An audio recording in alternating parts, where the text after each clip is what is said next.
Back everybody to Let's Rock with Alex Lozano, that would be me, here with my special musical guest, awesome guitar player, badass producer, hell of a flute player, and pretty nice guy most of the time, you know, pretty nice guy. He's going to finish up on his answer for do you prefer writing solo or collaborating with other musicians? Finish up with that. Now, I got on a tangent with that, and I wanted to finish the line of thought. What's to finish the tangent? Which is writing, composing.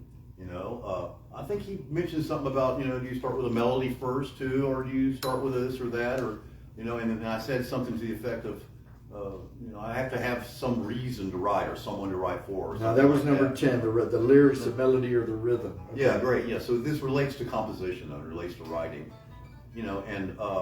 like my dad was a composer, and he was a real brainiac, and what he would do is he would come up with a series of notes that he would decide on and use them as tone generators. He would use, if I play this order of notes in different octaves, that's going to give me melodies I can work with. So he took a mathematical approach to it. Right. Some people start with a lyric, some people start with a rhythm or something like that. There's a piece of music that I wrote that I'm going to be trying to release it pretty soon. When I was living in Italy, I was madly in love with this woman that I was there with, and she was Brazilian and half Spanish, and we were living in Italy. And we went to the piazza one day, and we looked up at the sky, and these birds were doing this circular thing. It's called a mesmer. Oh, you told me about this story. They were doing this cycling. Like a tornado. It looked like a hurricane, a tornado of birds. And they did, for about a half an hour, they did this, and I thought, I'm going to write a piece of music that has this feeling in this moment that makes those birds fly. And so what I did was, part of it is flamenco. It's a Spanish, the Spanish part of my girlfriend. I have flamenco things you want to know.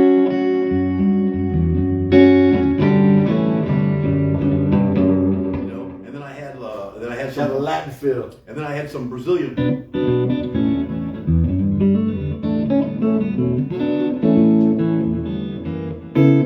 You're evoking all the Spanish blood.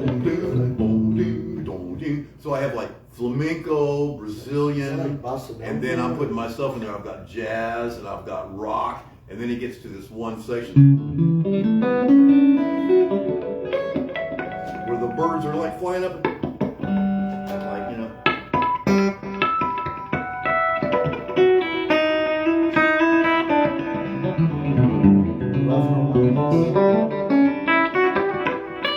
it's like I can't play it right now. I have to warm up a lot on it. But to get those birds to fly, so in that case, the way I wrote that thing is I had a specific thing I wanted to do. You knew what you wanted to do. It was about her or for her maybe or something like that.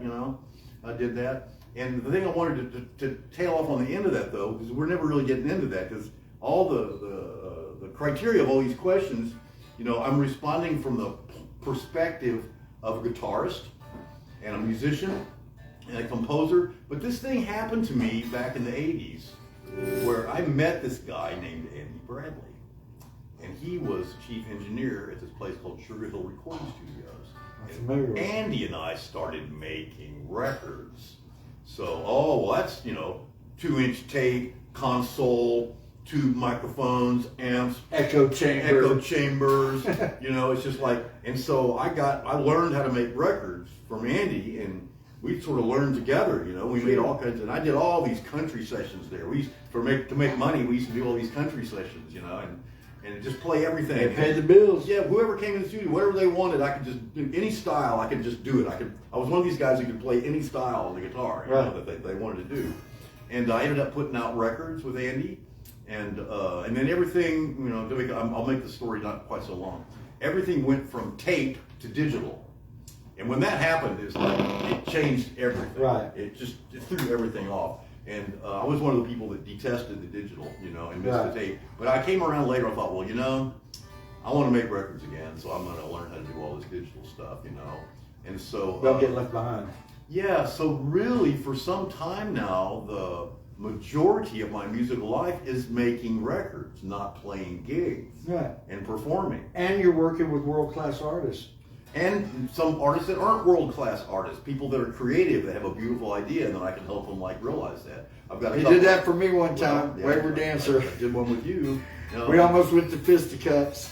I'm working with a couple of artists now that their music's just beautiful, you know. And So I'm real, really so real quick, I got to tell my little story with Erick Avinger. Yeah, so I go wrote ahead. a song 10 years ago called Wayward Dancer. It's about an exotic dancer. It's a true story. And we bartered out. He said, yeah, let me check it out. I don't know what I'm doing. I just had this really cool rhythm, some vocals. And matter of fact, he just made it amazing. And then we kind of argued. Can't really remember what to argue about. Is it, come and get your song, Lozano, to hell with you. Come and get your song. And I'm like, to hell with you. You go to hell. I can't wait to come over there and put you on a Ritz cracker and eat you. I was just so pissed off at him. He But get this, threatened me. as He soon as threatened me. He threatened me, and he. I'm gonna kick your ass if you don't do my song. And then get this. And then when I get there, tells me to haul ass get here. So he gives me my song. I get there. He spends another 2 hours. He goes, hold on. Let's go have a little attitude adjustment. Let's do a little bit. Told him, I hauled ass over there. And then he spent another hour and a half, 2 hours, and he made it sound amazing, made me sound like a rock star. And he has redid the whole song and made it better. I haven't heard it yet, so I'll be playing that, guys, for you soon. A new version of my song "Wayward Dancer" by Alex Lozano and Radio 6. So let me. Make those birds fly. Right.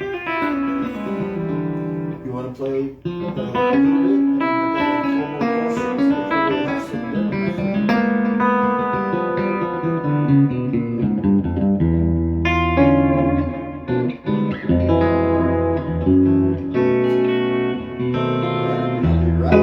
Erick Avinger.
running a power saw or something. Right. Oh well. Hey guys, Erick Avinger, sounding amazing. We have just a few more questions, and then we're going to have a deep dive into some pistachio crusted chicken and bacon wrapped asparagus with our good friend Erick Avinger. Erick, it's been an absolute pleasure having you here. I have just a few more questions for you, brother. Yeah. Before we're going to throw down on some good food with for my Kimberly. Okay, this is I think you're going to like this one here. So, any upcoming releases, tours, or collaborations fans should watch out for? Yeah, sure. That's a funny answer too, because I was an internationally released artist back in the day. I used to get royalties from radio airplay. I mean, I'm off the tail end of that whole world, you know. Now, what does it mean to release a record release? Oh, well, I can put it out, you know, for free on Spotify. I can, you know, so no, you know. Napster started all that bullshit. Yeah, so what's a record release anyway? It's like, well, but if you're an artist, you're going to do it anyway, you know, and so I'm doing it. And, you know, maybe I'll find some better way to get it released or something like that. And if nothing happens with it, I thought, well, I can always go back out to New Mexico and just sit around and play bamboo flutes, you know, which is not bad, you know. But yeah, They probably love you in India. I have some stuff that I consider as my best work, you know. So I'll have something to leave at the very least, and you know, maybe you know get some action on it, you know. Maybe our fairy godmother will show up, you know, and help me put it out or something. You gotta have faith. You gotta have faith. And a little bit of cheddar. Yeah, so, yeah, there's some stuff coming. Yeah. That's awesome. So this is another cool question. We just got a couple of more. We want to hear you play it out, and then we're going to ask about where we can find you at and so forth and stuff. So what I want to know is, where do you see your music taking you over the next few years? Well, hopefully I can get this Tell us about this this concerto with orchestra that my father wrote and didn't tell anybody about it. When he died, we found it. My mom and I found it in the bottom of a drawer. I wanted you guys to hear this story. It's a fully orchestrated. That means you know you pick up the pager and it's like piccolo, flute, oboe, clarinet, horn. I mean, just like violin, cello, you know, everybody. On every page is a line for the entire orchestra. And he wrote out every piece for everybody. Yeah, and, and so I transferred all that into Finale, which is digital. You get it into the digital format, which is what the symphony has to have. You can print the parts off of it that way. And I thought, man, my dad hated the electric guitar so much, and he changed his mind around the end. He became my biggest fan, which is probably the best thing that ever happened in my life. Sure. What a luxurious thing. Well, you got his approval after all the harshness of him disfunding you and well, yeah, you lost your mind, son. You don't play classical music. And once my first record came out and it went international, it was just like, he's like, oh, that's my son. He said, sense of pride. I'm he, proud thought, of he you, went, boy. oh, Erick is Erick. I went, yeah, by the time you figured that out, it's not Dad. He got the memo a little late, right? Yeah, and my mom thought it was a hilarious idea too. You know, it's just like, well, I'll take this stuff and it's a violin concerto, right? But I'll play the violin part with rock guitar tone. No, rock guitar harp. You rock guitar harp, exactly, you know. And so I have it, you know, I have the virtual orchestra playing the parts, and I have the guitar part cut, but I don't have it to a point where I can walk on a stage and play the whole thing from memory. That's the hardest piece of music I ever saw or heard in my life. But there's a rumor that I could get, you know, performances of this thing, you know, like on a concert stage with, you know, classical symphony orchestras. So, yeah, that's kind of, if I want a challenge, that's a pretty big challenge. Right. Yeah, it's like, I don't know if I can cut it or not, but what the hell, I'm heading in that direction. All right, here's another one here. We're about to close out today's podcast. Hey, Devin, how are you doing? Sweet little pit there. Well, like you were telling me about your father's concerto, you are wanting to make it like a rock symphony, something like that? No, it is hardcore classical music with the violin part played on electric guitar. So the electric guitar is actually it's never been done. It's a modern piece of music called you know, Third Viennese School or something like that. Right. You know, you've had some kind of rock bands, you know, that'll put a record out with a symphony orchestra, but it really kind of clash around. You know, I mean, it's a serious piece of modern music Yeah. with a seriously challenging, difficult electric guitar on it, and no one's ever done anything like it before. No, and and that's that- why I'm getting interest from the classical world, because they're like, well, this is something special, you know. I mean, this has never been done. And I definitely want to help you with this, because I don't know why, but I even when I was on daydreaming, and you told me about this about a month ago, even longer, just in reference to your father. But I could just imagine you playing with the Houston Symphony and the whole doing this. And I know if there's any way I can help, I definitely want to be a part of it. I got like 1-2 questions left. Let's let him play it out for a bit. Then we're going to finish these questions with our deep interview with Erick Avinger. I can't wait to set up some gigs with you, buddy. I can't That'd wait be to great. get us all You paid. can quit making so many records, you know, and just Yeah, and come just, on, and man. go do some playing, you know. Yeah. Well, I'm going to set up a tour for you, man. That's Well, I've what got I this need cool to new do. guitar to do it with, you know. So I'm The Black Annox Spirit guitar. He's gonna play out a little bit. Then we got. I think we just got. They have a really great last question, and we're gonna save this for last, and then we're gonna be done with this amazing interview with this amazing player, cool cat.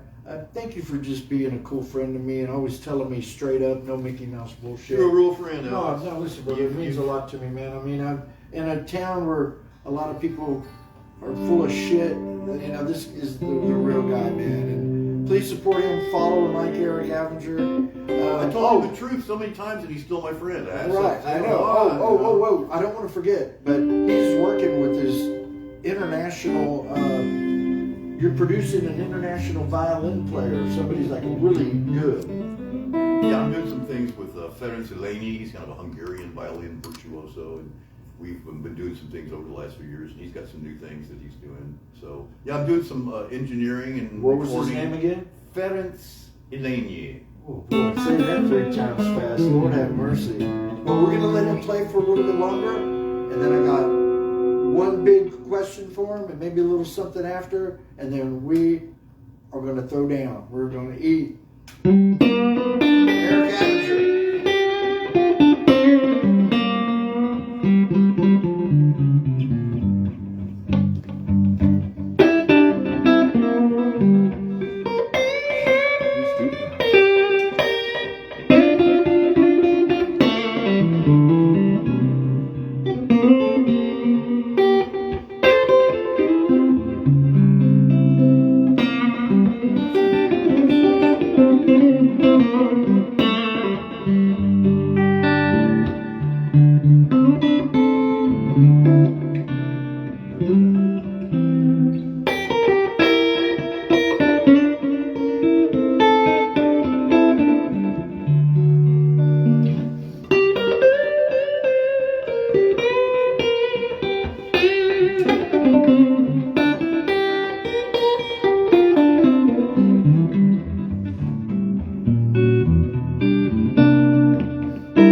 because you're my boy.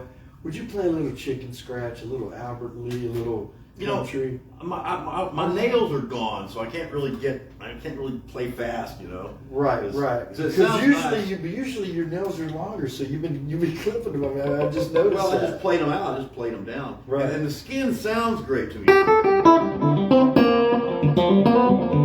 You can't get really fast, but Also, isn't this a brand new guitar of yours,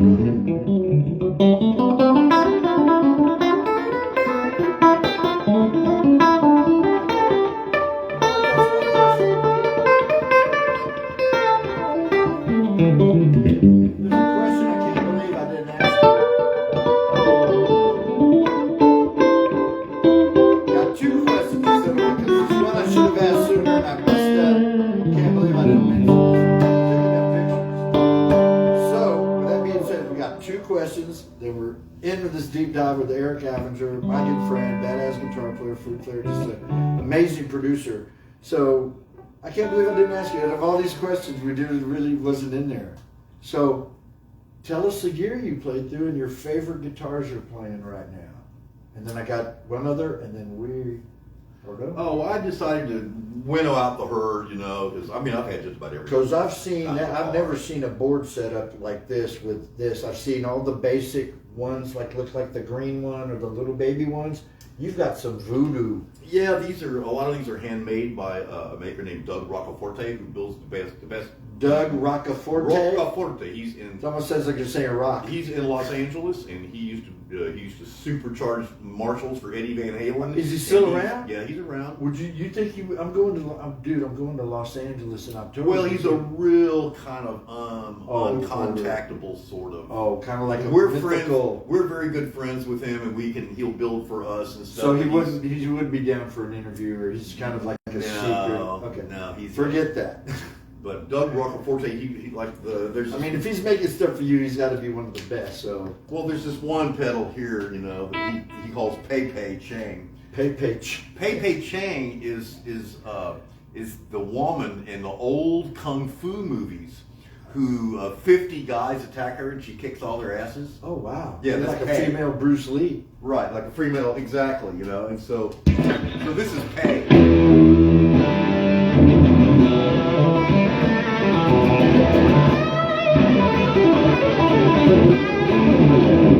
That's Roccaforte sound. That's Doug Roccaforte. Right? Wow, man. And then he's got a more mellow pedal too, that does kind of like a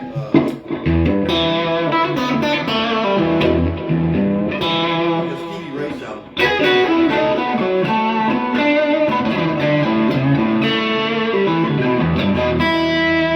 the gain up on it a little bit.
Wow. Yeah, so gear. Yeah, I've got some good custom stuff. I've got 3 or 4 of his amplifiers too there, and they're loud. Oh, he makes amplifiers too. Yeah. So he does effects and amps. Man, those amps, those Roccaforte amps are they're just elegant evil. They're so loud. And So smooth, elegant and evil. so wicked sounding. They're just like, yeah, fantastic. And I've had just about every kind of guitar over the years, and I love Gibsons. But the Strats, and the Whammy, and the way they sound like they record better, they have like more tones in them. And I thought, man, I don't need all these guitars, so I just only play Strats now. I've got a couple of Strats. Right. I've got a Telly laying around too that's fun to play. I know you're not. I thought I'd just play the Strats. And I also know that you're not a big acoustic guy, but you have a couple of acoustics. What do you play? I was big into nothing but acoustic for 20 years probably. I put the electric guitar down for 20 years, and so I was playing nice classicals by this great maker Michael Timms, who's in Santa Fe, New Mexico. Okay. I've still got one of his guitars. It's old now. Oh, is he in? Okay. That's an older guitar now. It's not quite what it was, when it was brand new, but it's still a great guitar. Those guitars are expensive. I've got an arch top guitar, like a jazz guitar, that lives in the case mostly. That's a beautiful sound. And guitar. you have a beautiful dobro too. Oh, it's a cheap dobro, but it kind of gets the job. When I think of that, I think of when you were jamming a little bit with the one and only, the mighty Orc. Yeah, big shout out to Orc. Orc and I talked about doing some blues things together, but that never did. I don't know why it didn't pan out exactly. Yeah, it's a time constraint thing. I don't know. It's quite my fault. I moved to New Orleans for a while. Yeah. Yeah, you definitely did. I've been, I'm down here in this region because of family, not problems, but just because of family issues and taking care of my mom and my dad. And you got all of this stuff going on between Austin and Houston, so you're doing well. Guys, I could have gone to New York, I could have moved to New York and been somebody, but I don't regret it. I really like it down here. Brother, I like the Gulf Coast. And well, you are somebody. I like my crawfish, and You're I like my barbecue. Oh, what's the name of the badass New Orleans restaurant you took me to? Give a shout out to them. Charles Restaurant in Harahan. Charles Restaurant. Old school. Big, fat, juicy shrimp. Oh, you haven't lived until you've eaten it. We're going to be going there soon. Meet Kimberly. Who knows? This is the last question of the night. Man, Eric, I can't thank you enough for being here. We've been talking about this for a while, and this is the last question before we have our late dinner. Mm-hmm. Late dinner. For young musicians listening who want to follow in your footsteps, what's the best piece of advice? There's a well-known saying going around that everybody's heard of called Joseph Campbell said it. What can you do but follow your bliss? Follow your bliss. And people say, follow your bliss. Yeah, what are you going to do for a living? It's like, well, you're not going to take anything with you when you leave anyway. What difference does it make? That's not what the question is. The question if you wanted to follow in Eric's footsteps, but make money instead of not make any money, like Eric, you didn't ask it that way, If you go back to Plato and Socrates and Aristotle, and you see, well, what is a human being? What's a human being for? And that's, you have to plug that into your music and playing a guitar. Well, they say that the purpose of the human being is to pursue the true and the good and the beautiful. You say, well, what's that? It's like, well, if you have to ask. You're not there. Then, what's the truest true that you can do? And the most beautiful that you can conceive of and to follow and to be about that. And with music, it's like if there's some piece of music, let's make it real specific. You're a guitar player. Man, there's some guitar solo or there's something some guitar player played that you think is the best thing you've ever heard. Right. Grab it, steal it, Embrace it. What you do is you steal from everybody and you try to sound just like them. And you find out you can't. Then you make it your own. You only sound like yourself, and so it's just like, to make it really, really simple, look at music like it's a language, so you're going to learn the words, right. Learn them and learn them good, play them really slow and get get a good sound, and then when you have some words that sound good, you can put your own sentences together. Oh, and then you have your own style and your own sound, So the best thing you can do is just get as original as you can. Steal everything you can off the best players that you can. Steal from the best. Steal from your favorites, And if you want to really supercharge it, if you get to a point where you can kind of, play intermediately, well, go find a good jazz guitar teacher and let him just kick your butt. Right. But you don't have to do that if you want to stay with rock, then yeah, speak the language, learn it. And but the ugly little secret, that's no secret that nobody wants to hear is like, man, you gotta. I heard Jimmy Bruno put it this way one time. Great jazz guitarist. He used to do these instructional videos, and he was notoriously mean. He wasn't very mean in this one, but he's got an attitude. Meanish. He says, well, but you got to practice. He says, you got to practice. I can't do his accent. I'll just adapt it. It's like, you got to practice, man. It's like an hour a day at least, just so that you can, keep up. Not even keep up. I mean, just to take what you studied and kind of just look at it, so you're even dealing with it all. Okay, 2 hours a day. Then, you can actually notice that you're getting a little better. And if you want to be able to, kind of play around with your friends when they come over, and drink a couple of beers, 3 hours a day. Oh, now you're good enough to play with some cats that are kind of playing them. Right. Oh, you think you might want to go out and, sit in maybe with an open mic or something like that? 4 hours a day. Right. Wow, I'm good enough to go sit in, stuff like that. Oh, you think you might actually want to, play in a cover band or something, or get out there, 5 hours a day, you'll be able to play those lines good enough to get high. And it's like, but if you want to get really good, right. Oh yeah, well, 6 hours, 7 hours, 8 hours, 9 hours. Your fingers are bleeding. Man, I did 10 hours a day for 5 years. Right. Here's another funny thing. You heard the 10,000 hour rule. It takes you 10,000 steps. 10 years. It takes you 10 years, 10,000 hours to master something. And if you compute that, that's like at 4 hours a day. Right. It's like, but what if I do 8 hours a day? Then I can master it in 5 years. Right. Well, that's what I did. It's like a mortgage. You do 15 or 30. But it didn't take me 5 years. After 2 years of practicing 10 hours a day, but you can't just screw off. I mean, you have to specifically be working on specific things, and I had a great teacher, so I had, good stuff to practice on.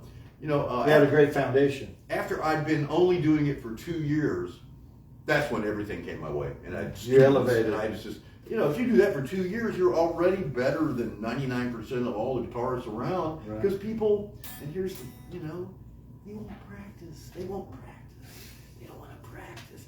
To me, nothing's more fun than practicing. Right. I don't want to practice because I don't feel like it. It's just like, it ain't about how you feel. After you've been at it for about an hour, you start liking it now, I mean, it's just like, but I don't know, people, we talk about this a lot, guitar teachers and stuff, that maybe what talent is actually desire. Never mind your ability. I have a rhythmic ability, and I can go. But your desire, but I want it more than anybody else, and so they have more talent than I do. But I've just left them in the dust. You just desire it. And you don't quit. You don't. And when it gets tough, and you never surrender. And you think I suck. Well, you just keep going, and don't give up no matter what. It's like the little train that could. Everybody knows this stuff. I love it. That's what it takes to be able to sound good playing music. And the funny thing about it, as terrible as the music business is now, and now people aren't making a living what they used to. And when I first started playing gigs, when you went to get an apartment and you fill out the application, under occupation, there was a box you could check that said musician.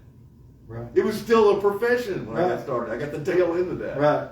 Hey, but if you're really good and you really love it and you get as good as you can be and you just you're going to be able to make a living doing it. You are. There's not that much competition. Yeah. There's a lot of people who can play faster than you, but a lot of them, maybe they're not such pleasant personalities and nobody wants to, play in a band with them. You know what I mean? It's like, I don't want to be, it is our job as music teachers today to discourage people. We say, I want to be a professional musician. Right. It's my job to talk you out of it. Sure. I have to do that. Sure.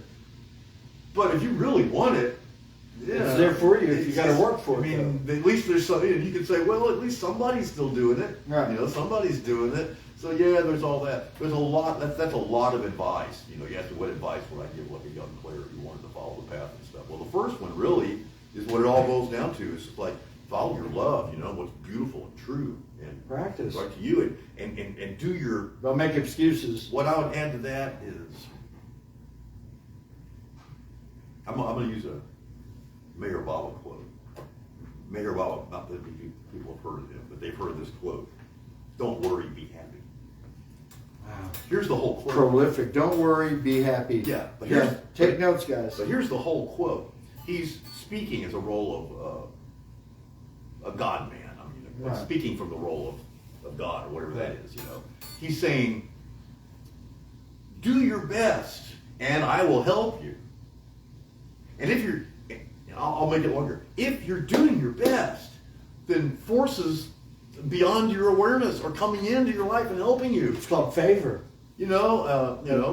Seriously. And so, if you're doing that, then don't worry. Be happy. That's the whole. I've heard that song. That's the whole song. song. Do your best, and I will help you. And then don't worry. Yeah. Be happy. Oh, dude, but if you do your best, you find out how much talent you do have, and you can make a reasonable assessment. I just sort of a spiritual teacher guy I hung out with for a number of years, and he was a classical pianist. And he said what he did. He said, I'm going to give this 5 years of everything I've got. Right. I'm going to give it my all for 5 years. And at the end of the 5 years, there were some other he's a classical player. There's some other classical musicians that liked his musicianship and they liked the feel. And, he got some approval and stuff like that. He said, but what I noticed after giving it my all for 5 years is that it just took me too long to learn these pieces. These other classical musicians, they can just look at it on this sheet music and go, oh yeah, boom, and they can just rip it off. Right. And he said, I found that I didn't have that much talent. I couldn't make a living. There's no way I was going to be able to, not even make a living, but to function. Like, oh, I'm going to learn these 4 pieces of music to play for the performance next week. I mean, he noticed he couldn't do it. But he said, I'm really glad, I gave it everything I got, so I found out facts, of how good I was or what I wanted to do, Right. It's like, yeah, and if you're really crazy, you could give it 10 years before you decide. Sure. Or you know what, come on, give it a couple. Right. Give it a couple of At years. least 2. Yeah, but it's funny, but if you're doing your best for a couple of years, doing your best is addictive too. Yeah. You'll be, I gotta find something else to do my best at. That's a good addiction to have. Yeah, That's a good addiction. you're gonna be addicted, get addicted to doing your best. And you find out that, I feel that way. what I found out is that in some ways, I wasn't nearly as good as I thought I could be, But in other ways, I was way better than I thought I could be. It's just like, there's only one way to find out. So that's a long subject, giving advice to young people. Yeah. That is the longest thing. Of all the answers, it was the last one. Lucky me. But you've got something to work with there, I think. Yeah, big time, guys. So, guys, we're about to end this here. Thank you again, Eric. You've been just such a world-class person. Oh, We're about to it's get been fun. so. I can Before we smell end that this, food. before we end this, like always, man, support local music, making the music matter, and tune in, turn it up, and let's rock. Be sure to go like and follow Erick Avinger. He's an amazing artist. We'll be talking and seeing him soon. I know the next time he puts on a gig, I'm going to ask him if I can come there and film it or something, be a part of it, man. Eric, because I'm a big hugger. It's just All the way right, I am. Alex. Hey, man. Appreciate you, brother. You guys support this man. He's really wanting to do some great stuff. Thanks, guys. He's a clean soul.